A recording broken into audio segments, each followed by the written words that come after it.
नमस्कार, मी पोलीस निरीक्षक घनश्याम बळप, इगतपुरी पोलीस ठाणे, नाशिक। सर्व नागरिकांना मी कळवू इच्छितो की उद्या दिनांक 7 तारखेला ढगफुटी क्लाउड बस्ट यासाठी माननीय जिल्हाधिकारी साहेबांनी नाशिक जिल्ह्यामध्ये रेड अलर्ट जाहीर केलेला आहे आणि त्या अनुषंगाने नाशिक जिल्ह्यातील सर्व पर्यटन स्थळं आहेत आणि त्यातल्या त्यात इगतपुरी, त्र्यंबकेश्वर, सुरगाणा आणि हर्सूल या भागातील सर्व पर्यटन स्थळं आहेत ती प्रतिबंधित क्षेत्र म्हणून जाहीर करण्यात आलेली आहेत। इगतपुरीमधील भावली डॅम, उंटदरी, त्रिंगलवाडी किल्ला, भाम धरण, रेल्वे डॅम, इगतपुरी नगर परिषद डॅम, तळेगाव डॅम तसेच भावली परिसरातील जे सर्व वॉटरफॉल, धबधबे आहेत हे सुद्धा नागरिकांसाठी प्रतिबंधित क्षेत्र आहेत। तरी इगतपुरीमध्ये येणारे सर्व टुरिस्ट असतील किंवा पर्यटक आहेत त्या सर्वांनी पण या गोष्टीची नोंद घ्यायची आहे।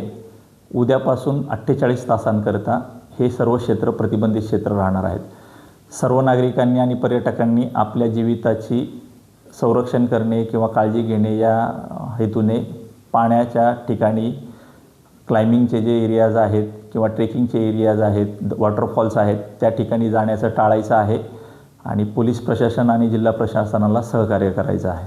धन्यवाद।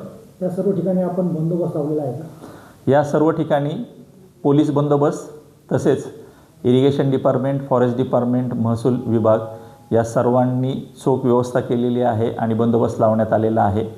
आपत्ती व्यवस्थापन कायदा आहे त्या अंतर्गत जर कोणी यामध्ये जर आदेशाचं पालन केलं नाही तर त्यांच्यावरती गुन्हे दाखल करण्यात येणार आहेत। तरी नागरिकांनी स्वतःच्या हितासाठी आणि जीविताच्या रक्षेसाठी प्रशासनाचं सहकार्य करायचं आहे आणि कोणताही अनटोवर्ड इन्सिडेंट होऊ नये त्या अनुषंगाने आपली जबाबदारी पार पाडायची आहे। धन्यवाद।